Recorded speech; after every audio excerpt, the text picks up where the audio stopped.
Se ha publicado el libro de María Luisa del Río, El Perú arde. Este es el libro, El Perú arde, una publicación de la empresa editora El Comercio. Tiene 137 páginas y muchas ilustraciones en colores. En la página 20, la autora dice lo siguiente: cada 5 años nos enfrentamos a una nueva elección presidencial que, más allá de egos y circos, lo que tiene de fascinante es que nos iguala. Bueno, salvo esta declaración, que por supuesto no comparto, porque para mí el igualamiento o el igualitarismo democrático no me parece fascinante, sino terrible, y las razones de esto las he expuesto en el capítulo 22 de mi libro más reciente titulado Smorgasbord. En una elección democrática, el voto de un meritócrata vale lo mismo que el voto de un analfabeto. Ese es el igualitarismo democrático. Como ha dicho muy bien Sartori, ¿no? Una democracia que sea solamente demopoder no es una verdadera democracia. Una democracia tiene que ser además demosaber. Porque una democracia en la cual solamente haya el ejercicio del poder, sin el conocimiento, sin la cultura, no es en ninguna parte una verdadera democracia. Bien, salvo esta y una que otra cosa más de menor cuantía, ¿no? Este libro de María Luisa del Río es enteramente recomendable y yo lo recomiendo sinceramente. Lo que sí me parece criticable es la edición, ¿no? Para comenzar, el libro se deshoja muy fácilmente porque no ha sido cosido.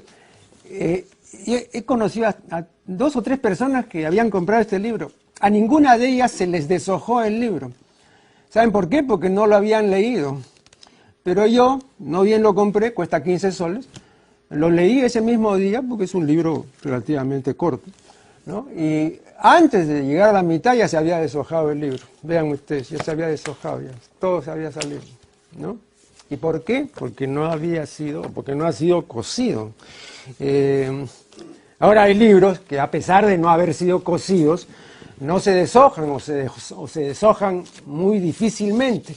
¿Por qué? Porque les han puesto mayor cantidad de pegamento y un pegamento de mejor calidad, y han usado no un papel como en este caso de 120 gramos, que es un papel muy pesado, sino el papel de 75 gramos, de 80 gramos, ¿no? Pero cuando se usa un papel así tan pesado y cuando se pone un pegamento, como en este caso de mala calidad, entonces el desencuadernamiento es veloz e inevitable. Hay además 17 títulos de 2 líneas, cada uno, ¿no? 17 títulos de otros tantos artículos. Y en ningún caso se han colocado o distribuido bien las palabras que componen esos títulos. Esa colocación o distribución de voces en un título que tenga 2 renglones o más obedece a reglas muy precisas que hay que conocer. Aquí se desconocen esas reglas y entonces sencillamente en una línea se ponen todas las palabras que entren en esa línea y en la siguiente todas las que entren y así, ¿no? Ese no es ningún criterio. Repito, hay reglas justas para esto y yo me he ocupado del asunto en un capítulo de mi libro Lexicografía, que está aquí. Este es el libro Lexicografía, ¿no? En la página 649 hay un texto ahí acerca de de las reglas concernientes a las titulaciones y a las subtitulaciones. Por último, en este libro El Perú arde, hay líneas viudas en las páginas 38, 39, 48, 60, 78, 98, 109, 112, 116, 119 y 122. En total, 11 líneas viudas. Vean, una sola línea viuda afea completamente un texto. Imagínense ustedes 11 líneas viudas, ¿no? Bueno.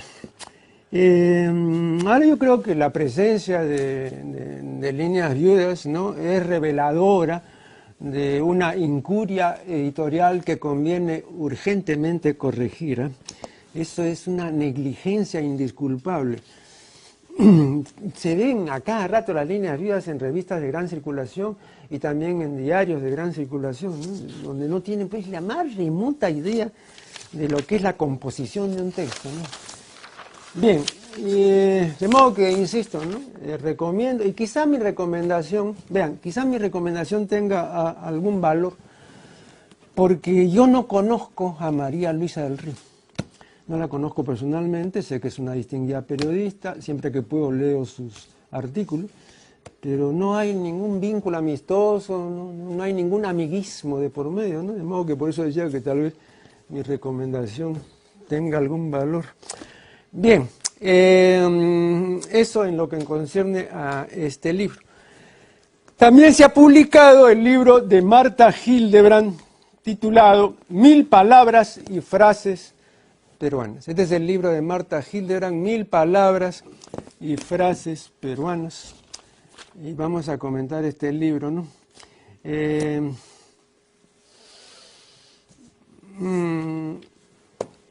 Este libro, desde el título, está mal, porque el título contraviene una prescripción académica, según la cual se escribirán con letras los números que se puedan expresar con una sola palabra.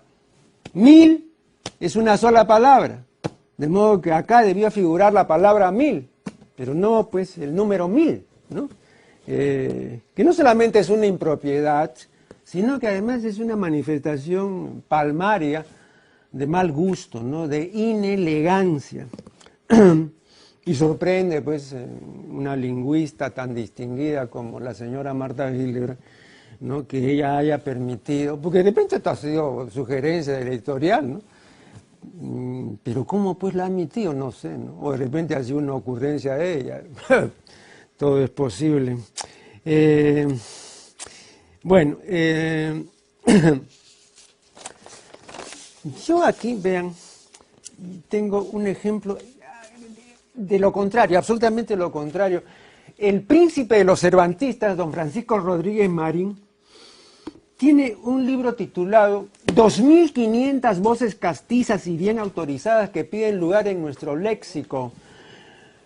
Y él ha puesto 2500, ¿no?, con palabras. No se le ocurrió poner pues el número 2500, no.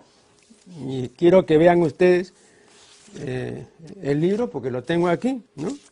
Acá está, 2500 voces, vean, 2500 voces, ¿no?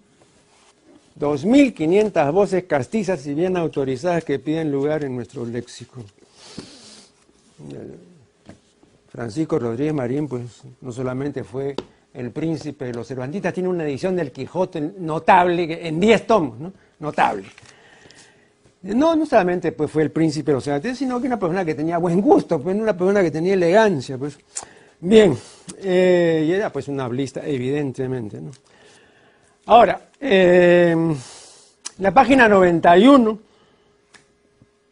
la autora dice que la palabra cojudez significa minucia y tontería. Bueno, informo a la lingüista Hildebrand que la palabra cojudez no tiene 2 significados, sino 5. Me sorprende pues que no haya puesto los otros, ¿no?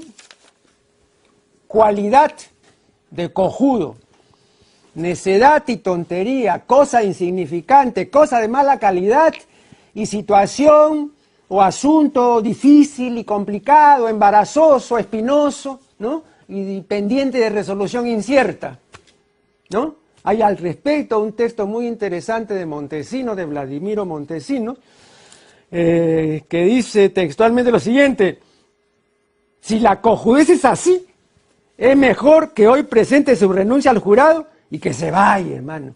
O sea, si la situación es así tan difícil, tan complicada, hermano, que se largue, hermano. Eso dice Montesino, ¿sabes? Pero usa la palabra cojudez para denotar eso.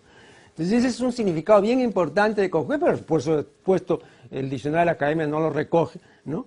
Porque la diccionario de la Academia pues está en eso, sí, en la mismísima calle. Pero sorprende pues que la lingüista Hildebrand también ignore pues ese significado, ¿no?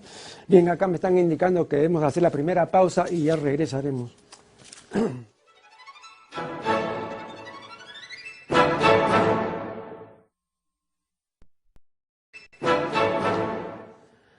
Bien, estamos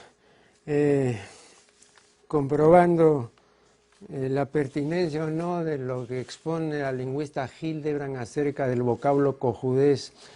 La lingüista Hildebrand, por descuido o por desconocimiento, no menciona la variante cojudeza que rige en Loreto.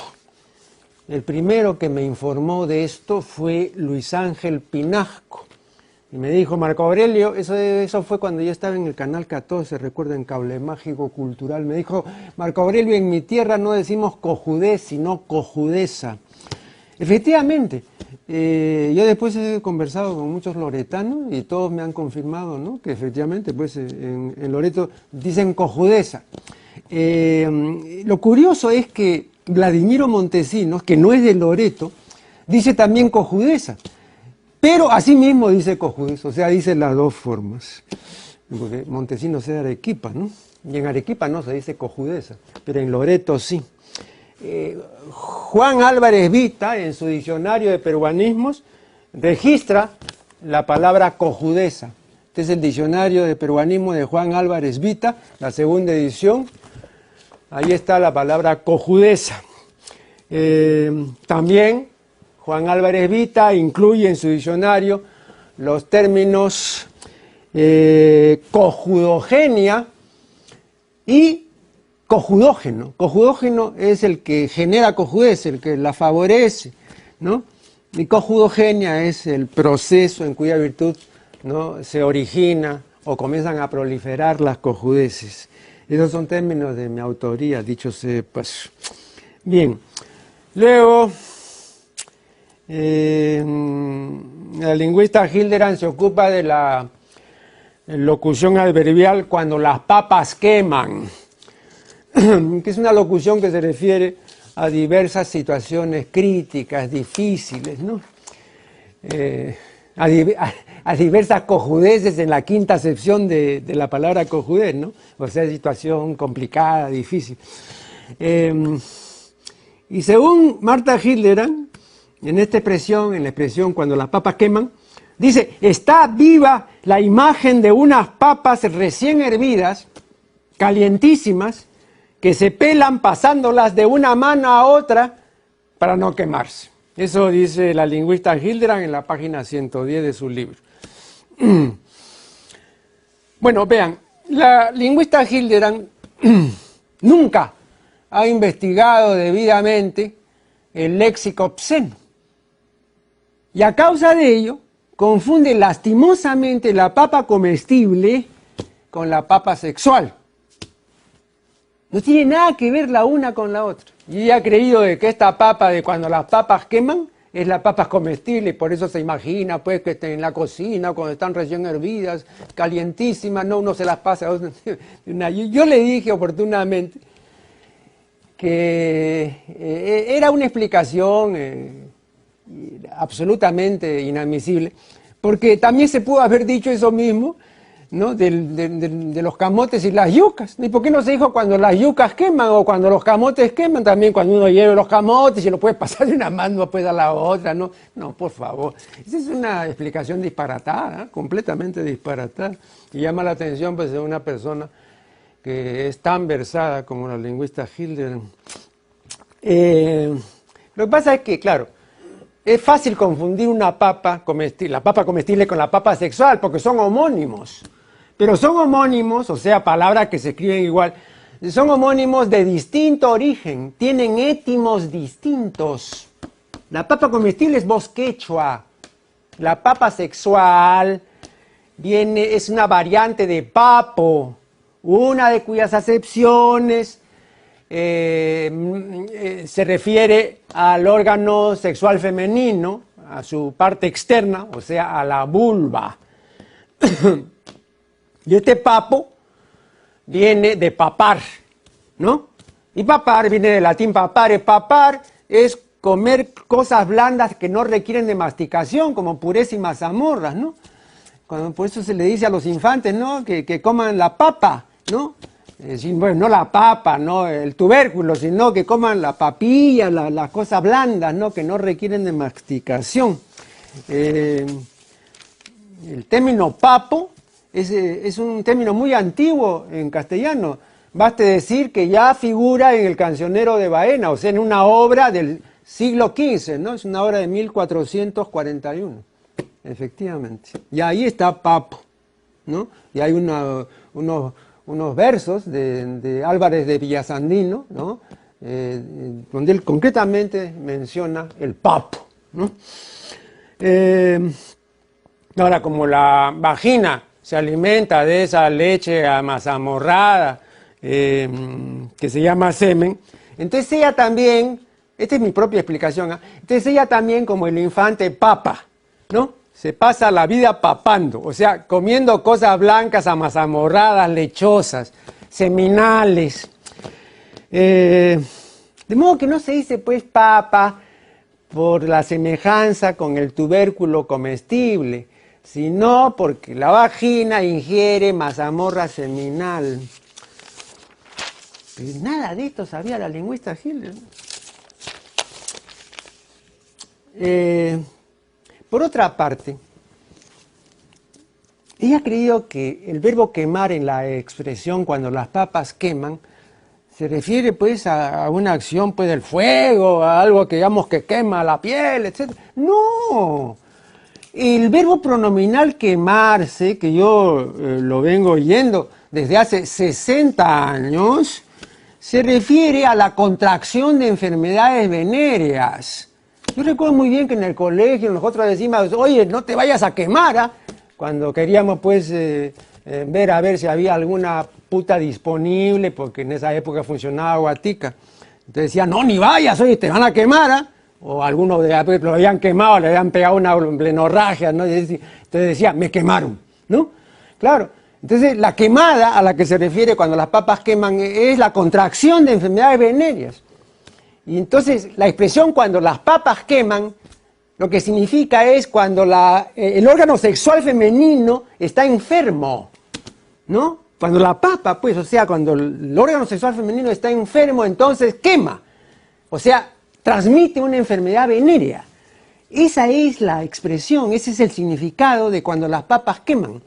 Yo conversaba aquí, a raíz de lo que dice la lingüista Hildebrand, con muchas personas que peinan ya canas como yo, y todas han estado de acuerdo conmigo y todas se han reído de la explicación de la cocina, que es la papa que pasa de una mano a otra. No, y han dicho pues que ese es un disparate, ¿no? Y sabían todos, ¿no? De esto de que, oye, no te vayas a quemar, o si no, oye, ya me quemaron, ¿no? O sea, ya me transmitieron pues una blenorragia, una enfermedad sexual, ¿no? Eso es quemarse, ¿no? Y esa acepción figura en el diccionario de Juan Álvarez Vita. Pero de eso no sabía nada la lingüista Hildebrand. Y entonces me viene con aquello de que el tubérculo, que la cocina, uno se la pasa de una... No, qué barbaridad. Bueno, luego, en la página 45, Martha Hildebrand, hablando del blue jean, dice que la forma original inglesa es blue jean. Así, sin S. Falso. La forma original inglesa es con S, porque no es pantalón azul, sino pantalones azules. Y si no me cree, que consulte pues el diccionario Webster, que es un diccionario muy autorizado en la lengua inglesa, o que consulte el diccionario de Oxford, que todavía es más autorizado. Y va a ver que la forma original dice blue jeans, con S. Pero acá figura sin S. Es un error, pues eso debe ser corregido. Porque claro, como ella tiene autoridad lingüística, entonces le van a decir, no, pues como dice la lingüista Hildebrand, es sin S. No, pues, es con S. En el original es con S, pues acá está sin S. Pues. Es un error, pues. Luego, en la página 185, Martha Hildebrand, al ocuparse del vocablo invíbito, dice textualmente, va cayendo merecidamente en desuso. Vean, entre nosotros, el único que ha investigado debidamente el vocablo invíbito soy yo, y le he consagrado un estudio a invíbito. Y la verdad es que no acierto a descubrir por qué tiene un merecido desuso este vocablo. No. De modo que pido con todo respeto a la lingüista Martha Hildebrand, ¿no? Que me explique por qué es merecida la obsolescencia de la palabra invíbito. Yo creo que le va a costar, si es que tiene a bien aceptar mi instancia, le va a costar mucho demostrarme, ¿no? Que es merecida la obsolescencia de invíbitos, ¿no? No veo por qué es merecida la obsolescencia de invíbitos, no. Y le va, repito, a costar mucho demostrar eso. Uno no puede hablar por hablar, pues no, si uno dice es merecida que se haya convertido en término obsoleto, bueno, hay que demostrar por qué es merecido, pues, ¿no? Pero no decir nomás. ¿Y por qué es merecida la obsolescencia de invíbito? No sé. Luego, en la página 215, Martha Hildebrand se ocupa del término meritocracia. Le informo que en inglés la primera documentación de meritocracy es de 1958, año en que se publicó el libro de Michael Young titulado The Rise of Meritocracy. Voy a mostrar inmediatamente el libro, es este libro, The Rise of Meritocracy, la aparición o el surgimiento de la meritocracia. Hay traducción castellana de este título y la traducción del título es una barbaridad. Han puesto el triunfo de la meritocracia. Vean, el triunfo de la meritocracia. Rise no es triunfo, sino aparición, surgimiento. Bien, o sea que también en inglés es un término que tiene apenas 50 años. Y en español la primera documentación es de 1964, ¿no? Bueno, esto es simplemente para información de la lingüista Hildebrand. Después se ocupa de la... pero me están indicando que debemos hacer acá una nueva pausa, entonces ya regresaremos.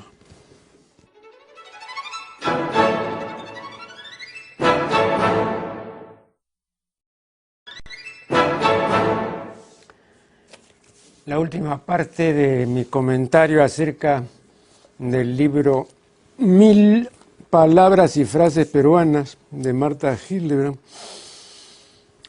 En lingüística se dice contracción del juntamiento de dos voces para formar una sola. Por ejemplo, la locución adverbial tal vez se compone de dos voces, pero si uno la junta, entonces resulta una sola, ¿no? Bueno, de esta contracción de tal vez se ocupa la lingüista Hildebrand en la página 315. Ahora, tengo la impresión, leyendo la nota lexicográfica correspondiente, que ella supone que la contracción tal vez tiene unos 40 o quizá 50 años. No, es mucho más antigua. Tanto es así que ya se puede ver en la poesía de César Vallejo. Por ejemplo, en Heraldos hay ejemplos, y asimismo en una obra posterior, Trilce.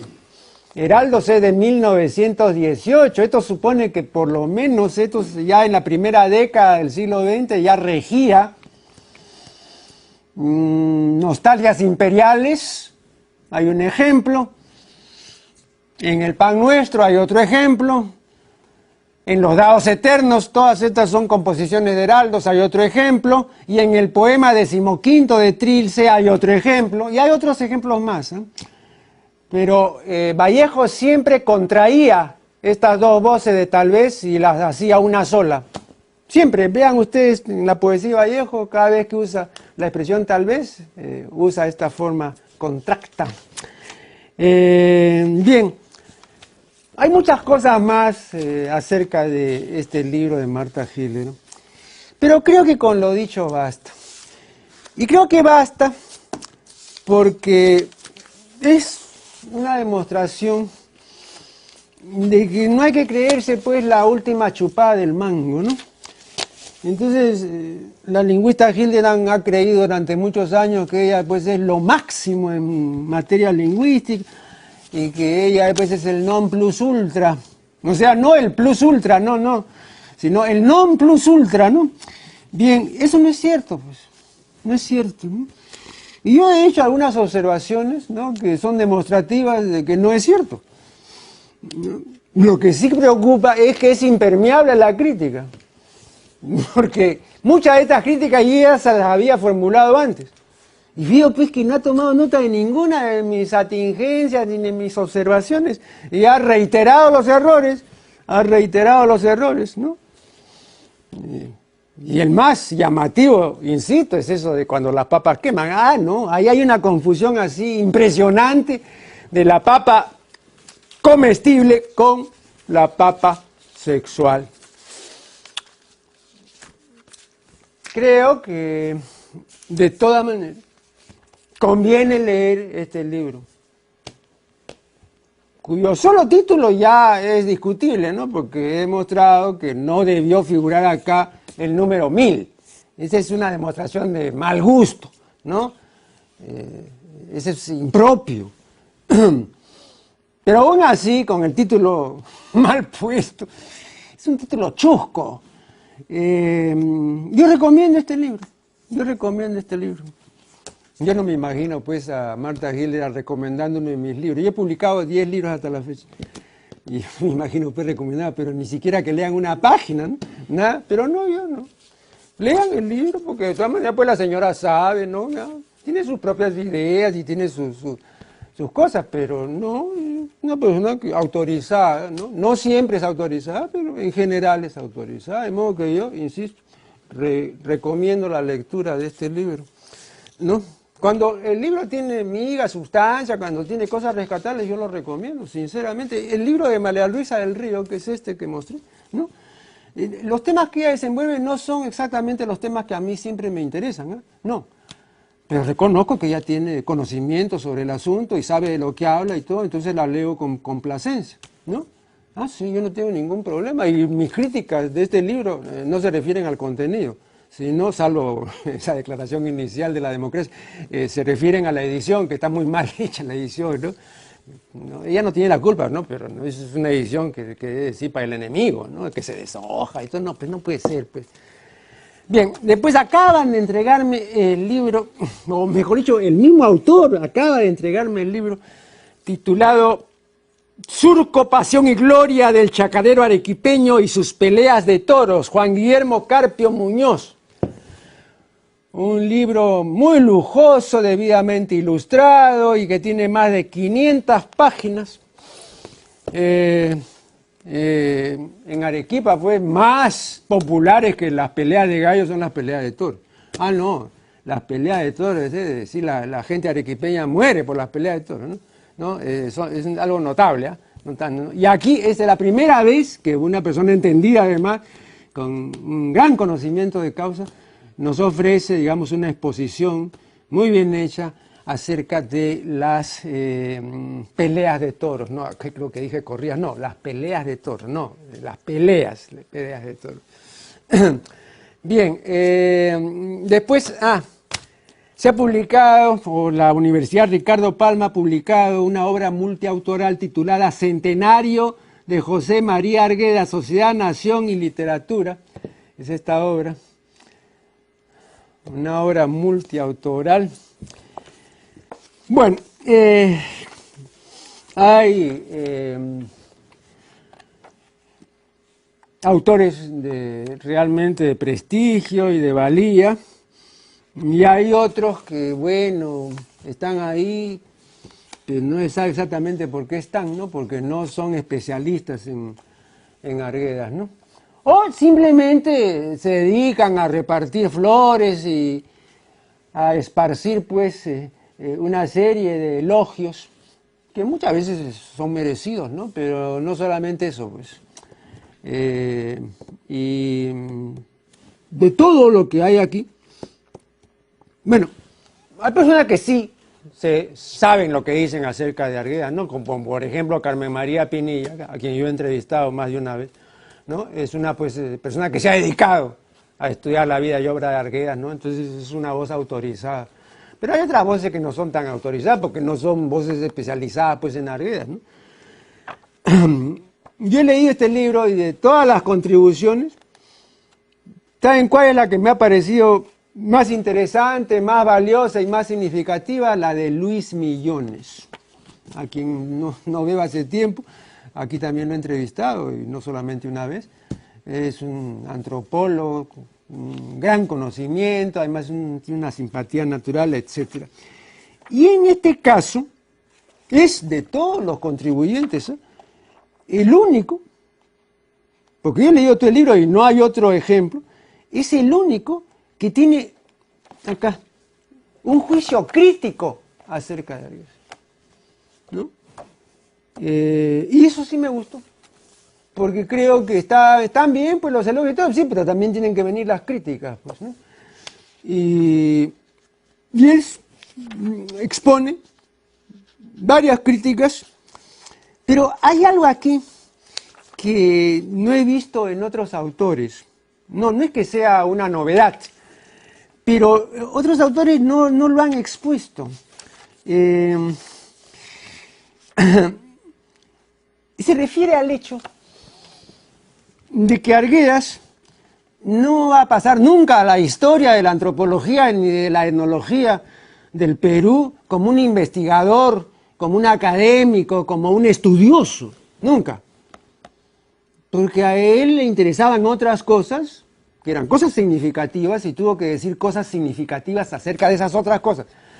Pero él no era, pues, de enfrascarse en la lectura de libros, ni de tratados de antropología, ni estar al tanto de las últimas corrientes en ciencias sociales, no. Incluso por ahí yo recuerdo haber leído que él mismo confesó que los últimos libros había leído a fines de la década del 1940, algo así, que después había visto, pues, un libro cada 5 años, ¿no? O sea que en materia de libros, de monografía, ese no era su fuerte, ¿no? Y Millones cuenta, y eso, Millones tiene mucha razón, y eso a los académicos, a los teóricos de las ciencias sociales, eso les incomodaba. Y él dice, ¿no?, que justamente en conversatorios, en reuniones con académicos y con investigadores, cuando le tocaba el turno a Arguedas, eso lo refiere Millones, ¿no? Cuando le tocaba el turno a Arguedas, ¿no?, y entonces todo el mundo esperaba, pues, alguna exposición académica de algún punto importante en ciencias sociales, entonces él se limitaba a leer uno de sus relatos, ¿no? Y así, pues, ha ocurrido varias veces, según lo testimonia Millones, ¿no? Y decía, pues, bueno, discúlpeme, pero lo otro, lo de las investigaciones y los estudios sesudos y concienzudos, yo se lo dejo a los sabios. Él llamaba así a los otros investigadores, los llamaba los sabios, ¿no? Pero creo que yo quiero entretenerlos a ustedes, quiero ser ameno, de modo que voy a leer uno de mis relatos, y leía, ¿no? Y muchos de esos relatos efectivamente son amenos, pues, pero no son, pues, para una reunión académica, ¿no? Pero de esa manera él, ¿no?, salía del momento, ¿no?, de confrontación, digamos, teórica, y ya iba por otra ruta, ¿no? Pero el primero que menciona eso es Luis Millones, y yo sinceramente recomiendo esta contribución de Luis Millones. También me parece interesante, aunque corta, la contribución de Max Hernández, ¿no? Y Max Hernández cuenta que en una ocasión el poeta César Calvo le dijo que en un cumpleaños de Arguedas, le dijo Calvo a Arguedas, ¿qué cosa es lo que quisieras recibir o qué deseo quisieras que se cumpla hoy, el día de tu cumpleaños? ¿No? Y entonces Arguedas dijo enfático, que no vengan los españoles. Ah, esa es una anécdota linda, ¿no? Así, ¿ah? Que no vengan los españoles. O sea, la imagen del invasor, nada de conquistador, no, se metieron, que no vuelvan.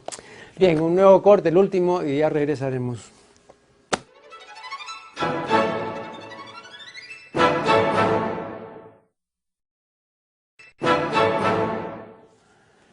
Algunos televidentes me han pedido, por favor, que me vuelva a ocupar del carácter real o presunto de seres vivos que pueden tener los virus.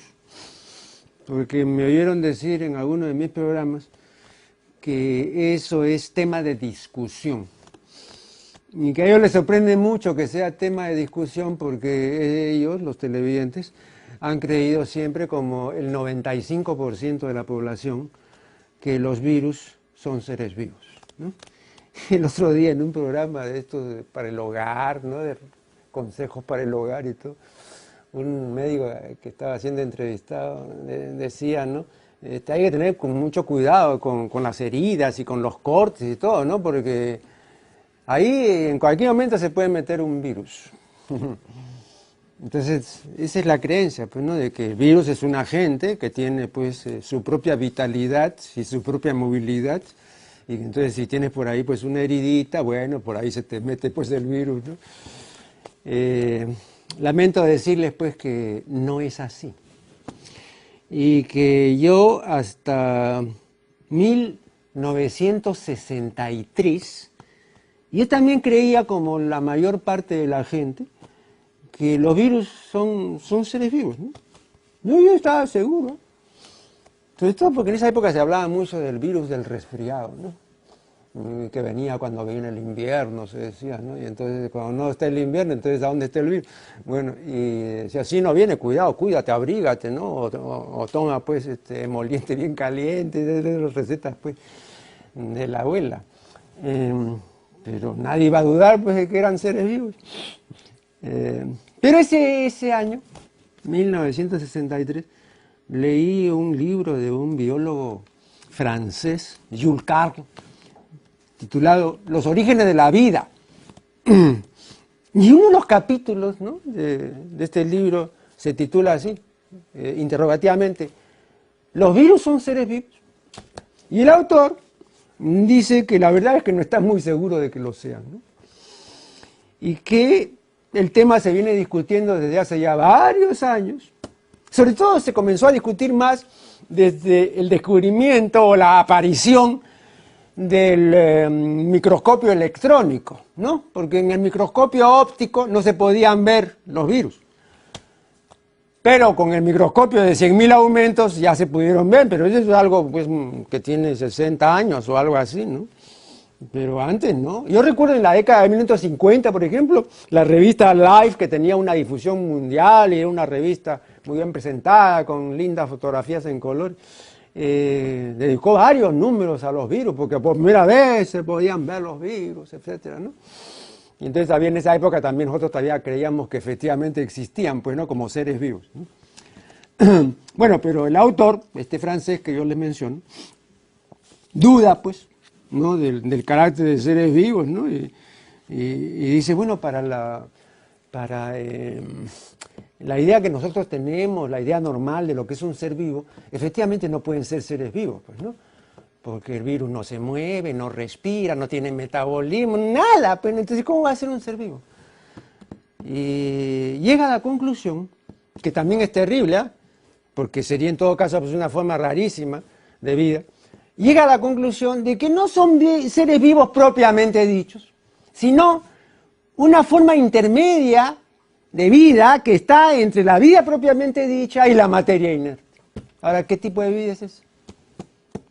Muy rara, porque varias clases de virus, por ejemplo, ¿no? El virus de la poliomielitis y el virus que detiene el crecimiento del tomate son cristalizables.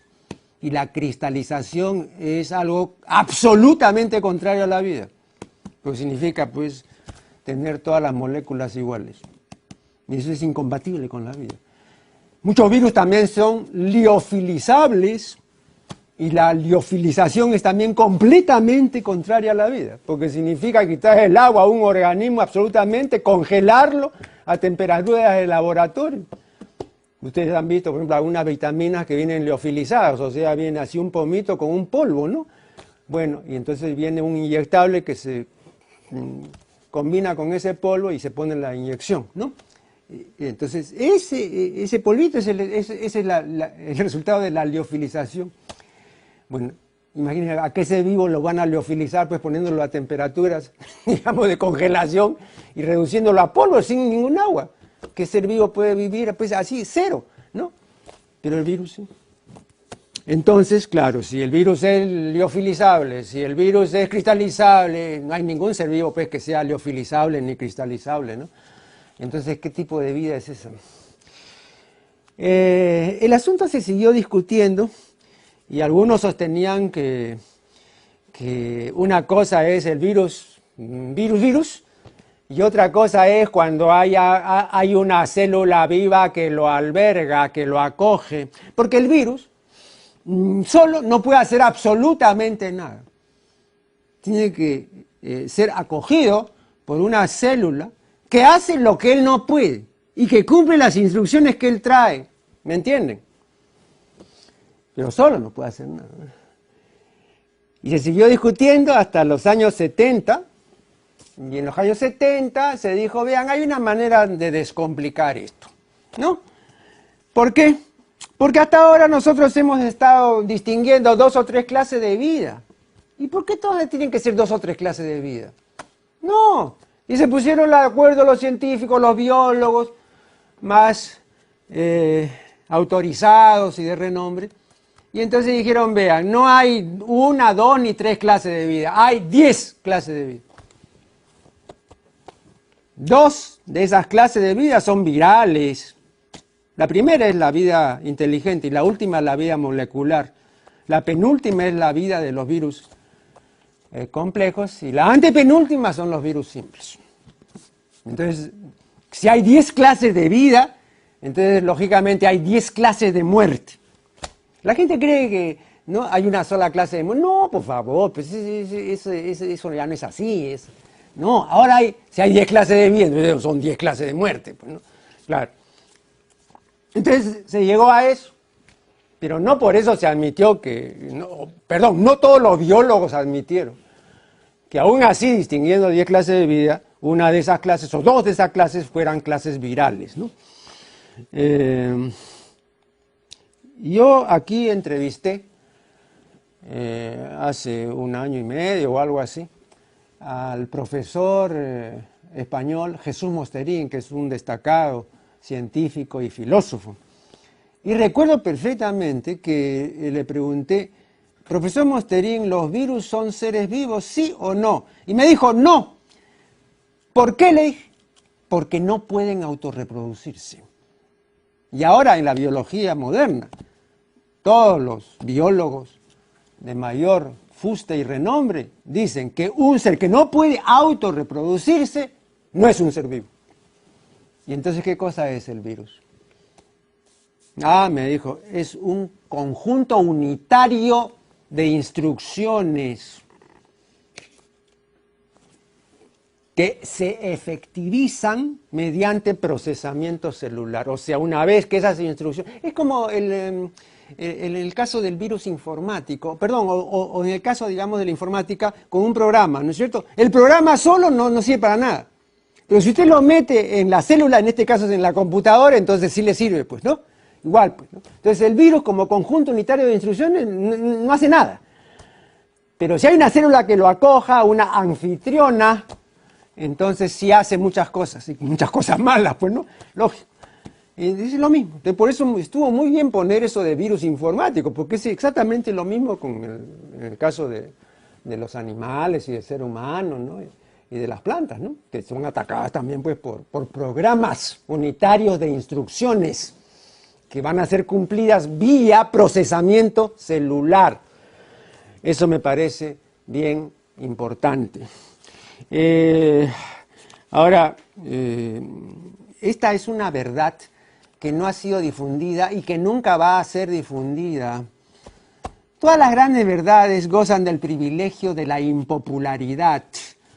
Eso lo han dicho varios, entre ellos Nietzsche con su perspicacia habitual, y después lo ha repetido el ensayista argentino José Ingenieros. Yo lo recuerdo perfectamente, su libro acerca de Italia, dice eso, ¿no? Las verdades son impopulares, dice, ¿no? Entonces, claro, a la industria farmacéutica no le va a convenir jamás, por ejemplo, no decir, vean, ¿y quién les ha dicho que son seres vivos los virus? No, tienen que decirle, pues no, cuidado, cuídate, no, una heridita por ahí se va a meter, ¿no? Claro, entonces nunca se va a divulgar esto. Bueno, en un programa como este, donde hay el libre opinión, uno puede expresarse, ¿no? Con fundamento, por supuesto, porque no va a decir tonterías, ¿no? Pero no, esa es una de esas verdades que no le conviene conocer o divulgar al sistema. No le conviene. Yo sí, esta discusión, ¿saben cuántos años tiene esta discusión sobre el carácter de seres vivos que pueden tener o no los virus? Tiene alrededor de 80 años. Ahora díganme ustedes se han enterado en 80 años de que existía esa discusión y que todavía algunos científicos siguen discutiendo, porque no crean que todos los científicos admiten que los virus no son seres vivos. No, algunos sostienen que sí son. Bueno, o sea, el debate continúa, pero el gran público ignora absolutamente el debate, ¿no? Entonces, bueno, el asunto es así, los virus son un conjunto unitario de instrucciones que van a ser efectivizadas mediante procesamiento celular, pero no son, sensu estricto, seres vivos. Me indican que el tiempo se ha vencido, de modo que solo me resta despedirme hasta el programa siguiente.